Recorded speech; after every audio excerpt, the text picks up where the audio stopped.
Hello everyone, welcome back to the channel. Good evening. It is evening. We're about 30 minutes away from sunset, but the reason being is because I'm meeting up with a friend of mine and I'm going to be joining him for the first 30-40 kilometers or so of his 1,200 kilometer charity ride, raising money for the firefighters charity. He's riding 1,200 kilometers and 16,000 meters of elevation gain. But right now I'm on a bit of a mission to ride out and catch up and see if I can cross paths and meet up with him for the first couple of kilometers. Now there's only going to be so much I can actually film this evening, obviously, because it's going to get dark. But I thought I'd bring out my new Insta360 AcePro 2 to the party and give it a bit of a trial run and a bit of a comprehensive review. So my friend Bryn is actually visiting, I'm not sure how many there are, but all of the fire stations in Mid and West Wales over the course of the next 4 days, because that's what he's given himself, 4 days to do this challenge in. So as you can probably tell, I'm rushing to try and catch up with Bryn, who's making rapid progress into his challenge. But the camera that I'm using in this video is the Insta360 AcePro 2. Now this camera is going to be the camera I use daily from now on with the majority of my YouTube videos and main content that I shoot, because it's so versatile, but primarily because it's quite practical, more so than most cameras I've used in the past. Now to give a practical example, I used to use one of these massive foam wind slayers that would fit over the camera and cover it from all angles. Now although that would give some mighty crisp audio, it's not practical because it makes the camera like twice the size, and getting it in and out of my back pocket is very difficult. What they've done is, though, they've created this removable wind slayer right here beneath the lens, which I would say does 90% of as good a job as the big wind slayer does. So it's not perfect, but in terms of it not taking up any more size on the camera, I think it's a really good addition, as you will see from this video.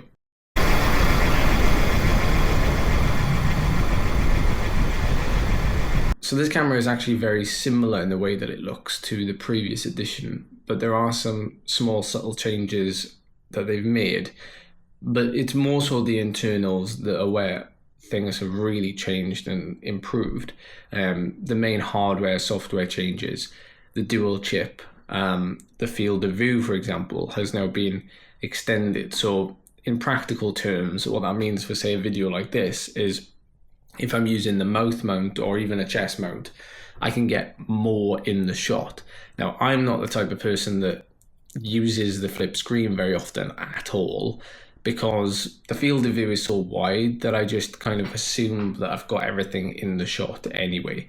I would probably imagine that most people would use this in the same way. Now, the front screen, the dashboard, if you will, it just gives you like basic information about like what you're shooting in, you know, the frame rate and the battery level and, you know, the filming time. That's kind of all you need to know, I think. I don't think you need to be able to see yourself in there to know that you're in the shot. And it's more so if you're really trying to film something properly that you might put the flip screen up and be able to actually shoot what you want to shoot, you know? Go! So it looks like he's at Swansea Central Fire Station now, and he's heading towards the next one, which is just on the outskirts of Morriston Hospital. But I'm probably within a kilometre of him right now.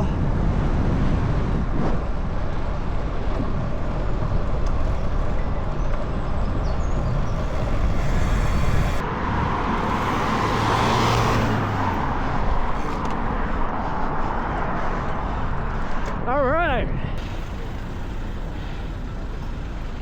We're about, alright, so it looks like we're just about to cross paths with one another. He should be just up here. This is a cycle path, by the way. I don't think I'm just bombing it on a pavement, running people over. On the seafront. You're on the seafront. You know, like by Singleton Park. Right, okay, yeah, I'm just behind you then. Okay, I'll Slow down. So I'm certainly seeing more and more content creators now having a microphone attached to them and having a receiver into their camera, whatever it may be, their phone, and getting their audio that way. Now, this camera actually has the ability to have a receiver and be able to have a, well, two-way recording. So essentially, if I had a microphone on me during this ride and Bryn had a microphone on him and we had the receiver on this camera, technically we'd be able to, well, get clear, crisp audio of both of us. So that's something that I want to experiment with in the future, actually. So another reason why I wanted to bring this camera out for this particular ride and support Bryn is because I wanted to test the nighttime shooting on this camera, because it is something that they say has been updated. Now, the low light situation is not something that I have an issue with anymore now that we moved to a new home and I have an outside space. But saying that, there are situations where I would find myself really needing some decent low light capabilities from my camera. Now, I would say though that most of you would probably just end up needing a camera that shoots well in the day. Like, it's not necessarily something we look for is something that is able to shoot well in low light conditions, because you would just make the effort to, you know, shoot in fairly well lit conditions, right? That's why we focus on the lighting. So apparently the fire station is just up there. I'm not going to bother riding up that hill because he's going up and coming back, but I should meet him when he comes down now.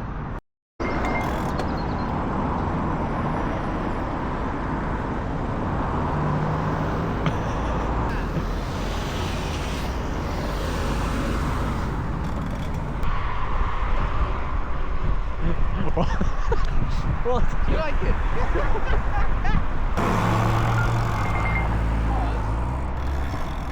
I don't know the route, mate. I'm just following you. Oh, is there a fire station there? There's one in Reynoldston. So I think if we go into Mid-Gower, it's like over Kevin Brennan down the other side, isn't it? I don't know what I'm filming.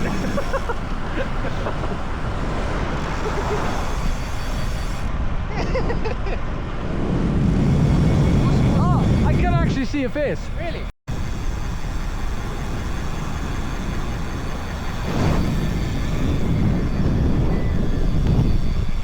Whoa.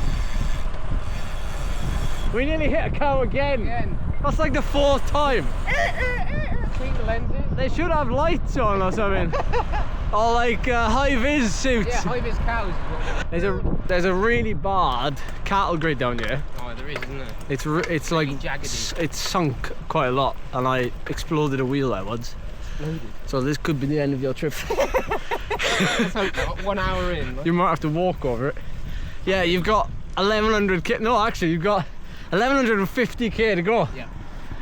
That's, don't remind me. Yeah, so that's why I'm not very good at these things. That's why you do them. But as you'll see from this footage, I use a mix of like the camera's just native 4K without any kind of low light enhancement, and then I also shoot using the low light setting to see if there was a difference. And I have to say there was a difference, and I was quite surprised because we were quite literally riding on, you know, at the middle of the Gower, which is an area of outstanding natural beauty.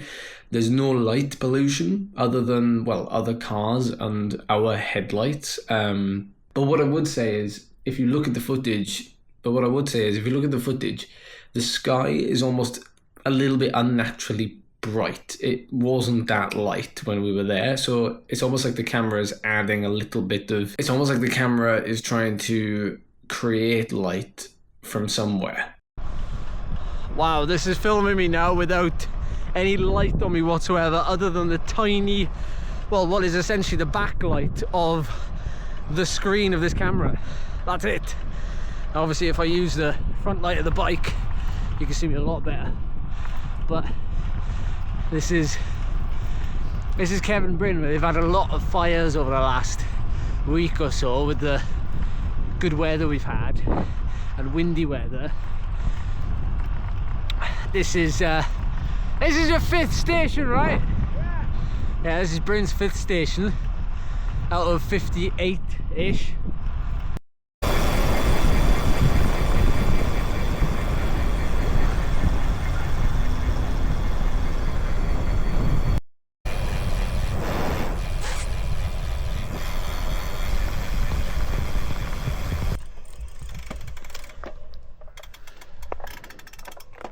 further on, I think, maybe. Get it down there, I think. I'm really bad at cracking the You can't do this at every fire station you get to. You'll be wasting precious seconds. Oh, I haven't wasted much time yet, Edward. There it is. There's the red doors. Red doors. Let's have a look then, shall we? What have you got to do? If you got to kiss the door, you better make sure you touch it. Otherwise, I'll be saying that you failed. There we go. We've arrived. Sorry, let's get out of here politely.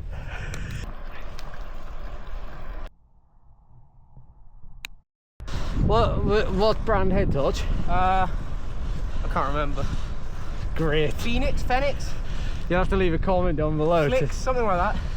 It's designed for caving. Oh, So yeah, obviously they need hours. looks nice and small, and it definitely packs a punch. Yeah, That's strong, that. yeah. Ready? Look at that. Wow. Hello, sun. And what I can certainly say from all of the cameras that I've used recently, this one, the AcePro 2, the Go 3S, and the new X4, is the battery life across the board is humongous. Or at least, certainly, like, I don't think you'd ever struggle to, like, film a cycling adventure or a vlog or whatever it may be. Or if Bryn was taking this out on this epic, like, he would probably be able to get 2 days worth of filming on it with the battery life, and nowhere near max out if he had a big enough SD card. He could certainly use this to film an epic adventure like he's doing right now. Well, everyone's tucking up for bed now, Bryn. 8:30. Everyone's getting ready. And then bedtime stories. Yeah. And you're going to be out now. So the plan is you're going to ride through the night. Yep. And then ride through tomorrow, obviously. Yep. And then find somewhere to camp 11 o'clock tomorrow night, maybe. Roughly, yeah. We'll see. Some deluxe hedge somewhere. Yeah. Ideally, Well, comfortable, soft cushioned, mossy bed. well, it was nice knowing you, my friend. So there we go, guys. Now, as I'm filming this video, if you're interested in Bryn's progress, I'm going to drop the link down below to the tracker so you can follow to see where he is. He's making some really good progress, and the money raised now is over £1,000. So he's doing a really good job. I hope he keeps rolling. I'm sure he will. And if you're interested in picking up any one of these Insta360 cameras, there's my affiliate link down below. You can check that out there. So that's it for this video. I'll see you next time.